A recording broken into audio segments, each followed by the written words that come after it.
What's up, guys? It is December 23rd, the day before our big show. And boy, we have quite the show going on. We have been working every day since the day after Thanksgiving. That's pretty typical for the shows that we need to pull off during the month of December. We have a large kids show that we do. We have a women's brunch that we do. We have Christmas Eve services, still Sunday, still Wednesday, still an offsite on Monday, still Capital College of Ministry on site, still handling 2 schools in the building. The school itself has a performance. And each of these performances have rehearsal dates. In fact, we actually did original music for the kids show, and that's really awesome, but it takes an immense amount of logistics, coordination, and resources to pull those things off. Every year I do what I call a rig rundown.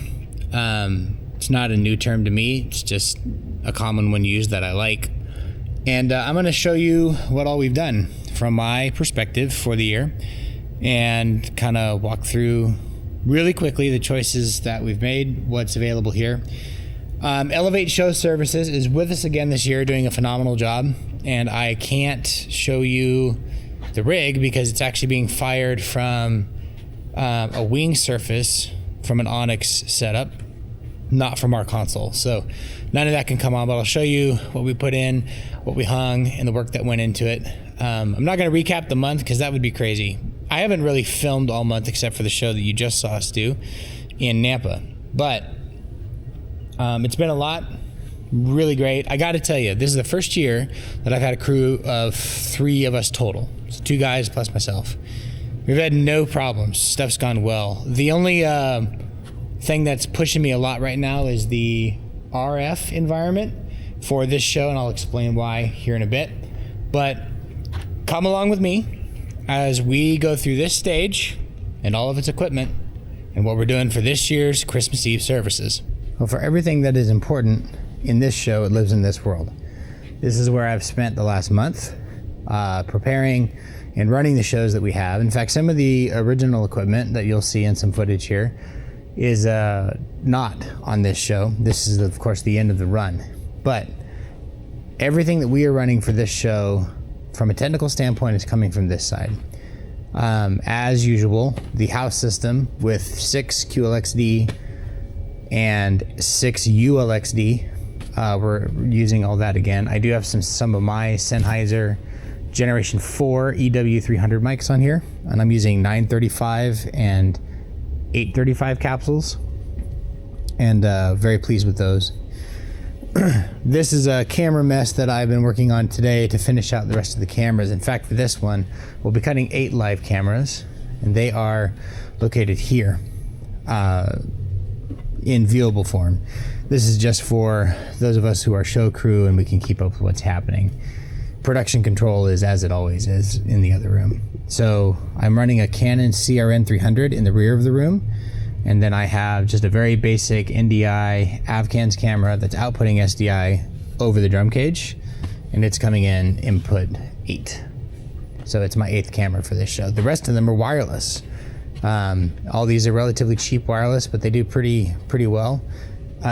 We have some of my older units here. These are all Vaxis, like $500. These ones that are $200, I don't remember the brand name of them. I get them on Amazon. They're like $249, something like that. They have really good latency. It's acceptable for what we're doing, and that works out. And then I have listen talk devices over here, and that's providing my comms. From this side, we are running an LED wall this year, and it's a 3,360 by 1,008-ish wall. It's 32 feet wide, about 10 feet high or so, and it's being driven off this processor here, and then I'm running content to it from this ProPresenter computer. I'm using a widescreen monitor to kind of monitor what's being sent to it. This section is run by an operator during the show who's only doing the LED cues, and a lot of that is just timed in with the rest of the show. There's also a ProPresenter operator over here that is handling all of our TV cues And that's basically just a script in the middle of the room for our hosts and people who are on stage to efficiently say what they need to and not overrun and overtalk. So that's coming from this side.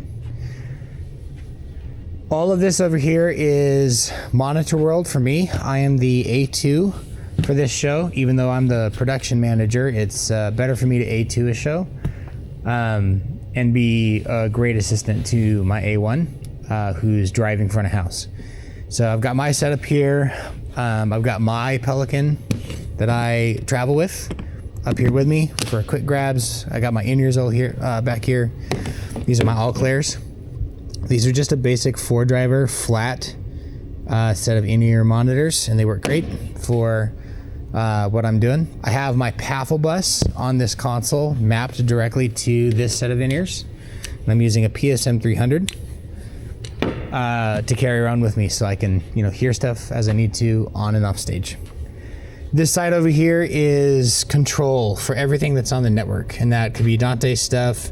In this case, I've got some wireless workbench here, and that's keeping all my stuff mapped, as long as the switches are powered up, which they are not right now. So this is a rig I travel with. It's got everything I need. I can shove it all in here and get exactly what I need really, really, really quick. So great rig. I did rent a C2500, a D-Lave console from Amplified Production Group. I kind of do that every year, and 4 additional channels of PSM 300. I will say that we are really tight this year. So this is actually 10 channels of G20 band PSM 300, and it is too much. They actually interfere a little bit with the mics that we have, which are also in the G band. I only have 2 mics that are in the H band, and they're relatively unaffected. But between that and this LED wall, I have some severe amount of RF. In fact, almost at any point, any scan reveals no channels. So I am like dialing in packs manually in most cases to get stuff to work. It's been okay. I haven't seen a whole lot of hits, but I've really had to work incredibly hard, way harder than I need to do this. So to do this show correctly with the 10, 11, 12, 13, 14 wireless mics and 10 in-ears, I need a little more wider bands to deploy RF in instead of just the 2 that we're using. It's good for Sundays, but it's not good for shows, so I'll be changing that next year. So this is our wall. Like I said, it's this is our upstage wall for the show. It is 32 feet wide, about 10 feet high, like I said before. In fact, it makes my 16,000 lumen laser projectors seem like nothing. It's super bright. It's going to be great for the show. We've worked very, very hard on the visuals for this. Some of you don't know this, but my wife Ashley works with me here. She doesn't serve on the same team that I do. I'm the department lead for production here at Capitol, and she is over the worship side. And the way we do it at our church is worship and production are not the same thing. I know a lot of places have like a lead MD or whatever, and they oversee the technical ministries as well. We do not do that. The technical ministry heads up itself, and worship heads up itself, and then they work together for common outcomes. And so in this case, Ashley and I have worked a lot together on all of the visuals for this show, of which there have been many. This is a very visual heavy show. Lots and lots and lots and lots going on. So all that to say, we're very excited about it, but I think we have 22 to 24-ish hours spent over many, many nights after work, hand selecting all of the visuals that will go in addition to all of the IMAG that's happening and be viewable in the room and in the space during the show. So this LED wall is sitting on top of stage decks. They're 3 feet high, and we've duvetined the front of it off, of course, so that you can't see the structure. And then we've sandbagged the back supports that hold this wall in, and all of that's just hanging out back there. So made it as clean as possible, as nice and neat as possible. Everything is, super clean, going really well. In the front here, we've got some Art Fox LED strips, and really just using this to slam through some stage fog to give good environment lighting. It's really impressive what these are able to do, and I think we are doing a few pixel map hits across these just for some expression on some of those songs. Those are great. We've got our House Elation 6 pars. These are the 300s, and these are just sitting above typically where the band does. We're using those for hit points to shine down on different areas of the band and things that are happening during the set. The positioning of these actually has not changed from what Sundays use, and that's been really nice. We've got Art Fox 460s back here, and then we have the strobes, and we're running those in 91 channel mode. We are mapping video input and playback stuff to them for this show, and that stuff's really cool. I don't have any drum lighting right now, so I did bring one of my LED panels. I'll be running that tomorrow so that we can get some things in there. The drum kit is as it always has been. It's a mixture of mics that I like. We got Earthworks over the toms, standard 57, top and the bottom of the snare, 52 outside the kick, and 91 in. And I still am running some PG81s on the overheads. I don't love those, really actually hate them, but it's what we have. We've EQ'd them to sound pretty good, so they do the job. Other than that, the kit's basic. I am running new opto gates. So we actually have the original opto gate on that Sennheiser for that MD, but drums has a drum talkback, and we're using the Teardown, if that's how you say it, the mic mute, and I like it better. It's a lot sturdier. They both operate well, but the build quality of the Teardown is superior. We've got a Nord Stage 3 and a Piano 5 that are handling keys. We do have another Nord that's at the Euclid campus. And we didn't bring it here because we're going to use main stage for this one. So our keys 3 for this is just sending it out of a USB Pro from Radial, and that's working great. No buzz, no nothing, just sounds awesome. On this side of the stage, this is the MD pit. So our MD is running actually a little bit different setup than what we deployed here, but she's running her electric and acoustic. She's just doing the switch on her own. Again, she's MD, so she's got our E835 on the opto gate. There's a C1000S over there capturing bells and some other hand instruments. And on this side, there's not a lot of lighting down here, but this year I did add this ramp. Bought it from Uline. Very happy I did that. Getting stuff on and off the stage has been wonderful. But this area over here is what I refer to as the boneyard. And boneyard has stuff that comes on and off, you know, between set changes and all that stuff. And for this entire month, this area back here has just been getting slammed. Huge amount of stuff coming in and out of here on a daily basis as this stage has gotten flipped. So in order to complete the shows in the month of December, we do 17 stage changes. And all that crap goes off here from whatever the previous stage was while we onboard the new one. We had a really good system. Everything worked out great.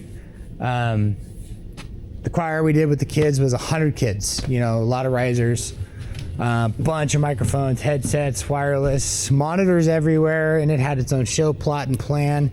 We had meetings surrounding it.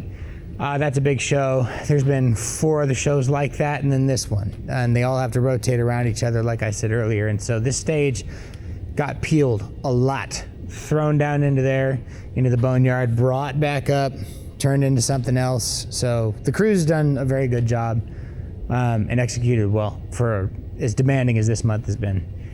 From the video side, I do have one transmitter that's over here, and I literally am just capturing HDMI off of this, throwing it into an SDI converter, bombing it to the other side of the stage where we ran 6 SDI cables just this week. And then those are shoving it into the production unit upstairs. So that's what's getting us part of our 8 cameras.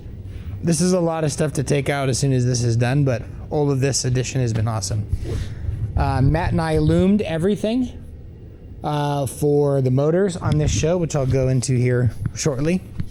This rig rundown is a lot longer than other years because I really have a lot more stuff on this one.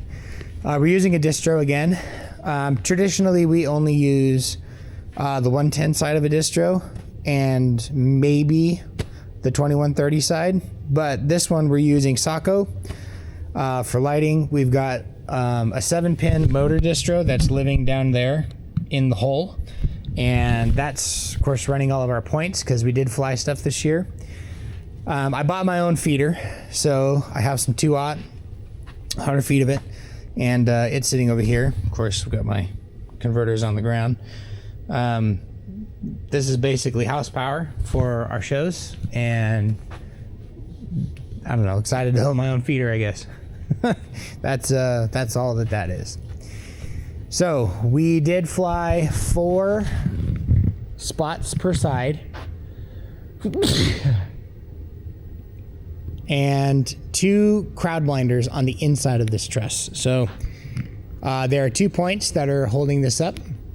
Matt and I banded together the Sako and motor cable and DMX going to these, and then we tied it. You can't see it, but it's been tied to the ceiling and landed at the points, and there's another one here that goes a whole 100 feet over and down for that truss. So there's one truss over there with 4 movers on it. They're not the 460s from Art Fox. They're still a CMY mover, but there's 2 on the inside right there. There's 2 crowd blinders, and then this one has them as well. Some pretty cool looks there. And then the queen of the show, the 40-inch mirror ball, dead hung up there. I'm using a 40 series motor for it, and we're just leaving it running. Right now it's off, hence why the lift is here. Tomorrow's the show, so I'll actually go up and plug it all in, turn it off, and then get the lift out of here. But that's got some great looks in this show as well. We'll be throwing a bunch of light at it. And then the workhorses of the rig, the Solairs. We've got 6 all the way up through here for key lights and some scenic. And then we have these 6 Solairs back here. So a total of 12 house Solairs that are going into this. All of this stuff out here is Elevate Show Services, and that's Elevate Show Services, as well as the cable and the motors that are driving it. Everything is working, perfect, as expected. I don't need anything else. This TV back here is for our script. All of the television script is run on this monitor. I actually had a smaller one and needed to jump on this, so drove to Walmart, grabbed a 55 for $200 and slammed it on one of the stands that I had. And so that's taking a feed that's coming right off the graphics unit. It's hitting a decimator, and that's coming from up at Mons. Nothing's changed on our cameras. These are still Ursa Series 1s, sitting on Canon glass, and still the same thing. Front of house also hasn't changed. The lighting setup has. Our house console is here, and this wing unit, it's brand new. It's the NXW from Onyx. That's actually what's driving this show, as well as a laptop that's running it with a visualizer. Still the same C3500 console, and nothing else is different at front of house.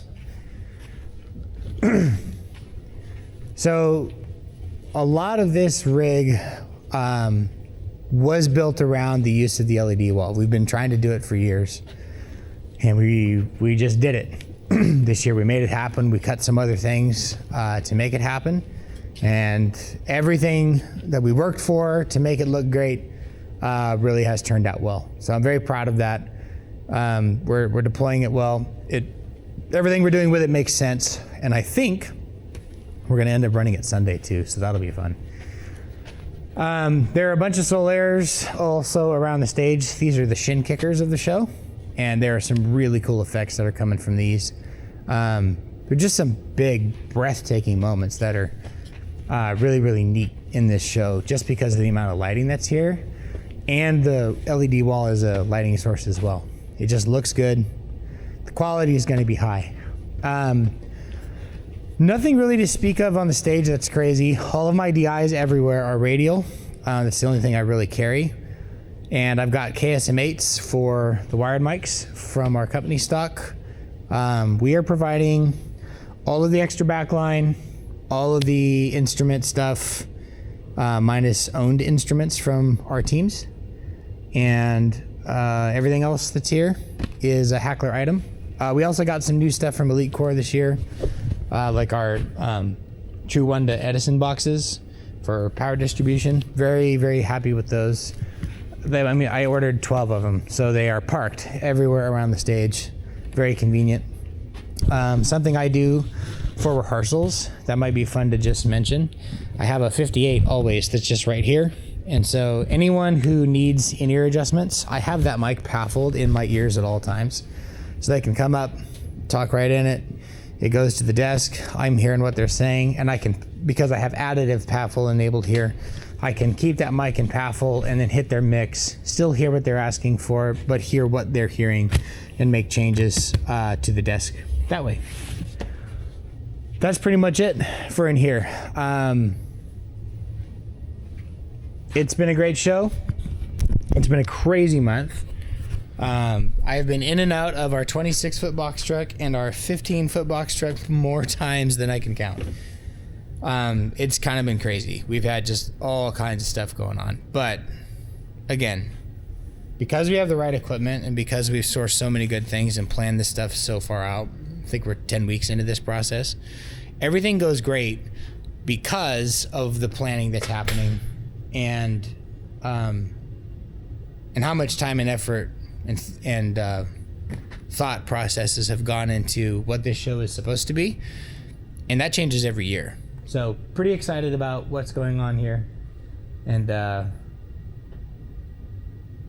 we'll get some captures from tomorrow and cut that into this. Well, that's a wrap for 2025 rig rundown of everything that's running in here.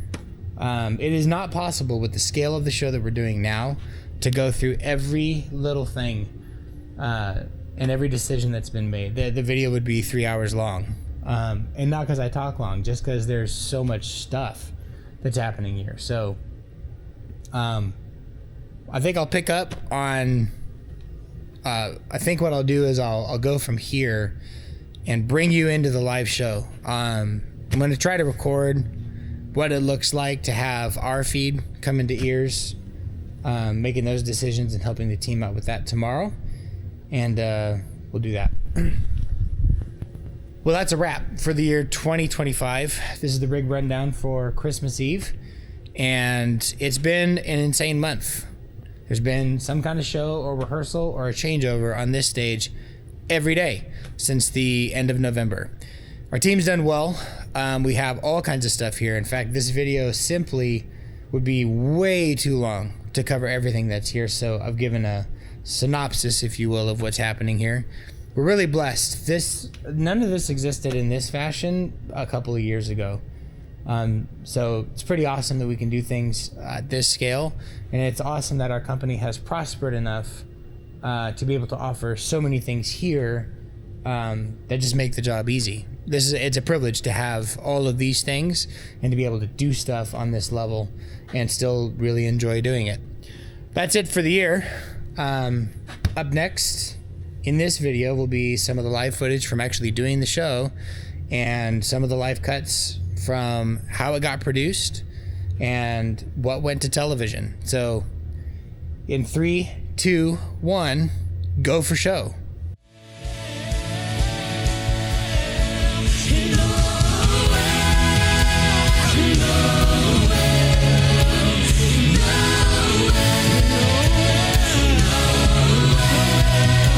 The King of Kings and Lord of Lords, Emmanuel.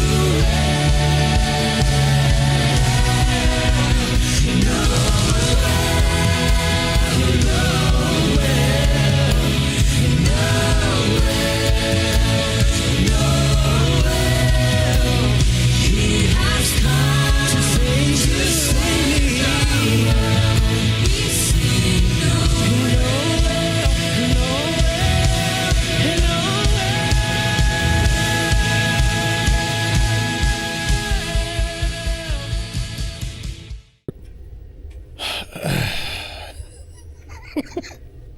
That was a terrible intro. It is December 26th. We do have a week and a half off after a month-long production run. However, I do have rentals and stuff that need to go back. And so this is officially the end of the Christmas season. And right as soon as Christmas is done, it's time to tear out all of this stage, all the work we did, and reset, in this case, for Sunday morning. The time delivery, of course, of this changes every year. This year, Christmas was on a Wednesday. No, Christmas Eve was on a Thursday, sorry. And so there's less time to get closer to the weekend. The harder years are when Christmas Eve is on a Saturday, and you turn right around into a Sunday. Those ones are tough, and that'll, of course, happen in a couple years. But this one's not bad. So took yesterday off for Christmas. We're back here. We're going to tear this thing out. I am by myself today. I sent Matt on a Christmas vacation. I didn't send him on it. They're taking it anyway, but I'm not requiring him to be here. Also not requiring my audio guy to be here either. This is something that I just do on my own. The majority of the gear here is mine, so it's kind of on me to take it out. But I also don't really need guys to be here. So I'm going to get started. I'm going to flip this desk, start taking out all this random patch. I definitely have to do a workbench rescan on this system here and get everything portioned up right so we have no issues on Sunday and we can function as normal. So I'm going to get started on that right now and start tearing all of this stuff out. So every year I want to start with my show files. And I rent this desk every year, and Amplified never clears it, so my shows do stay on it, which is kind of nice. But I do have a USB backup that I use every year that lives in the Christmas folder. That way when I duplicate it the following year, all my show files are there. Everything I need for building these shows, I've got it. That's super convenient. So I'm going to do all that before I start tearing all this down.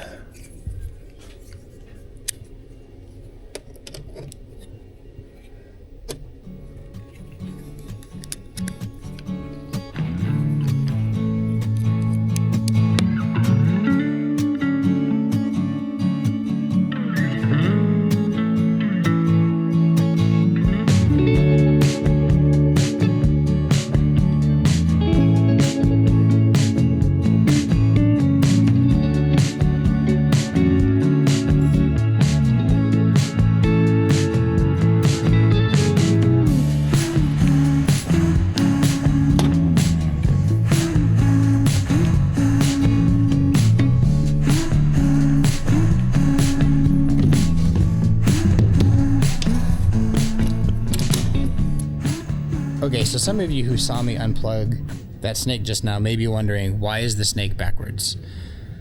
And I can summarize it in this. This stage is a 96 by 64 stage, 96 inputs, 64 outs. And our primary system here consists of a D-Life C3500 with 3 different DX runs coming to it. We have DX1 and 2, which are 2 DX012s that are chained together, giving me total of 24 outputs, 12 each. And those live over there. One of them feeds the amp rack, and one of them feeds all of our PSM 300 in-ears, 6 of those. So we're running 6 stereo in-ears for corporate. That's DX1 and 2. DX3 and 4 is actually these front 16 inputs on the stage. We have 4 stage boxes with 4 each. And then we have DX5 and 6.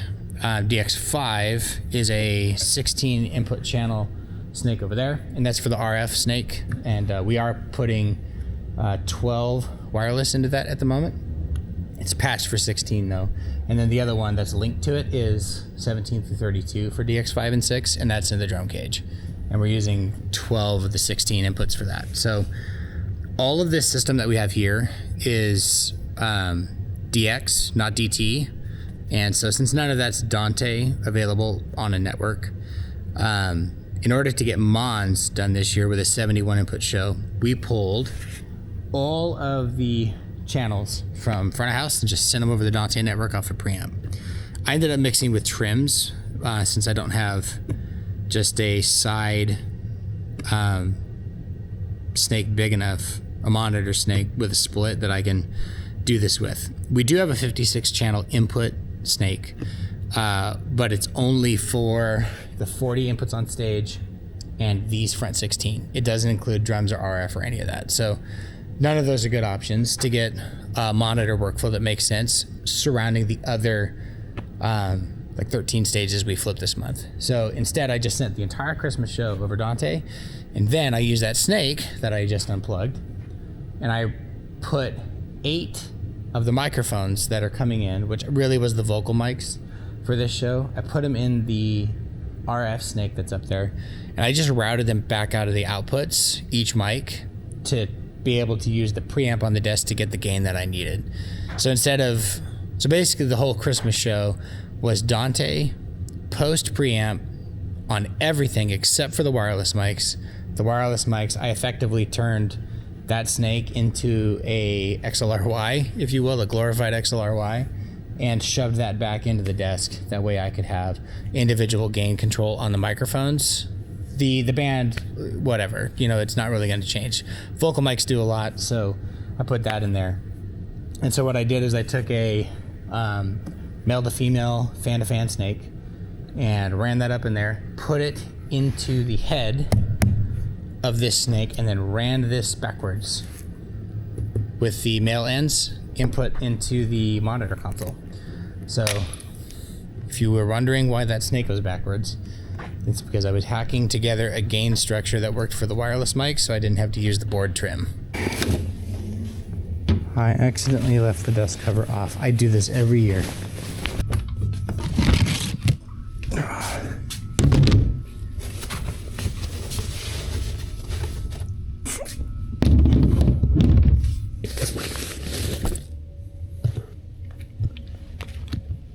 All right, we are back here in the shop, and we have crap everywhere. Like, genuinely everywhere. I drove here today in one of my newest purchases. This is it right here. No 7 F350. Bought at auction. Great price, $4,000. It's seen some time. Most of the time in the dirt, and it pulls great. I've already had trailers on it. It handles really, really well, so that was a big win, which means there's some other rigs that we need to get rid of because we have too many. Current count for vehicles is the double digits that we have. I think we're sitting around 10 or 11, so time to get rid of a few. And in the meantime, add the newest one to this maintenance board. Because, more rigs. Also, I've got the Allen and Heath from my house here. I've had this board at home for the last 5 years, and I've done a lot of projects on it. In fact, many NBA and NFL training broadcasts have happened from this console. For the better part of a couple years, I did some work for a company that did a lot of the back-end training for staff and facilities people from all kinds of huge sports agencies. In fact, a lot of them I don't remember the names of because I don't watch their product a lot, but involved women's soccer, the NCAA, some kind of tennis federations. I've had everything from the Dolphins, the Packers, the Miami Heat, a ton. I think I've had almost every NFL team. Hearing audio and training material from this console mixed right here. And those broadcasts I just did from my house. I have fiber there to handle some of the broadcast load that I have throughout the year. And I had to bring it here because I am a dad. And in 4 months, my son will be here. And so we needed a nursery room, and this was in it. And it needed to leave. We've moved the studio upstairs in our house, and of course the problem that we have with that is that there's no space for this. So it's now here, and I'm not sure what I'm doing with it. I love these consoles a lot. They sound great. In fact, I have an even longer version over there. The GL4000 is sitting over there. So I've got a 3800 and a 4000 sitting over there. That's a 40 channel right here, and then a 48 over in that case. Took down the rest of Christmas Eve today, and the guys did a great job getting that building shut down and completely pulled the rest of the way out. And I have a lot to do. I've got cable to sort, I've got gear to go through, a rental return that I just brought in that was out for 2 weeks, and yeah, everything's coming back. So I'm gonna start bringing stuff in, dump it here in the floor, sort some cable, and figure out how we're gonna sort all this back. There's a lot to go through. I've got probably 60 cords in that box that need to be gone through. I have all of this stuff which I just brought home. It's going to go into our equipment, so time to get this done. On a side note, one of the bummers about running heat in this building is the fly population. It's warm in here, so the flies come out of hibernation, and they're huge. They're like that big. And they congregate, of course, at the doors and, you know, where the sun is in areas of heat. And there's no real way to get them out of here, so I'm gonna have to do some cleanup. They're obnoxious. It's like December and I have flies kind of hanging around my head. It's super annoying.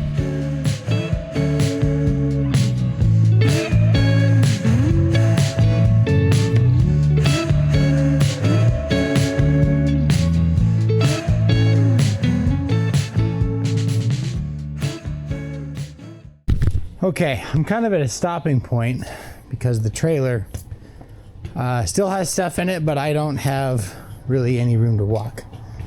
So, because it's cold, I'm gonna close this up, and man, that closed just so nice. Normally those things fight me.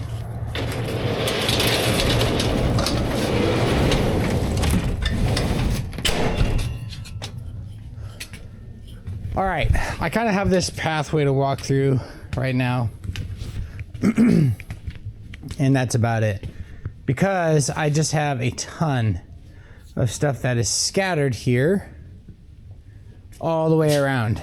And most of this is just because we had so much of the stuff that's usually here in the floor out on these shows. So I think what I want to do is, I obviously have, not obvious to you guys, but to me, I have a lot of work to do on the Showtime stuff, and that's coming here very quickly.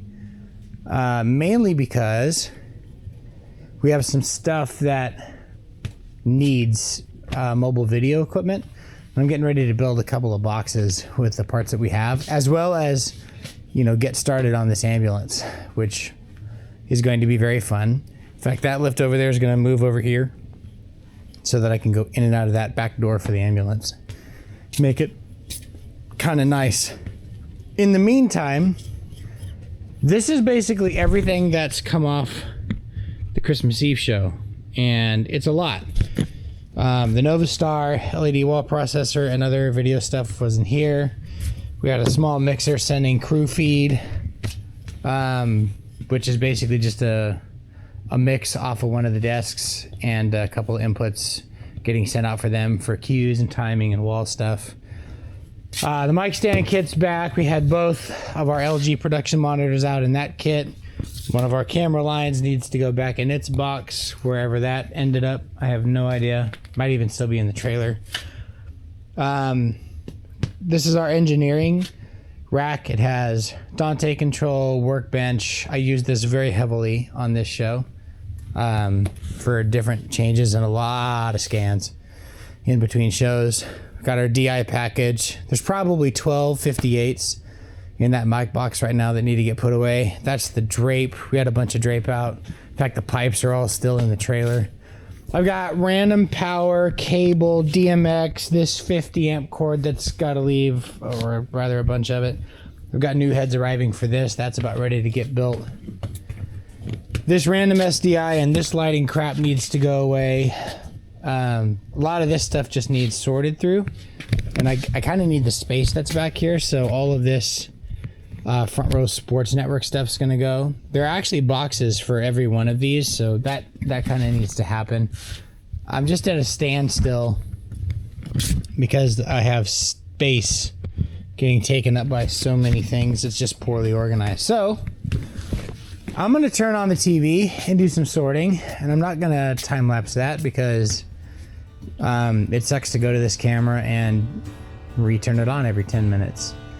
It burns through a lot of battery. There's no need for that. I'm just going to fix this.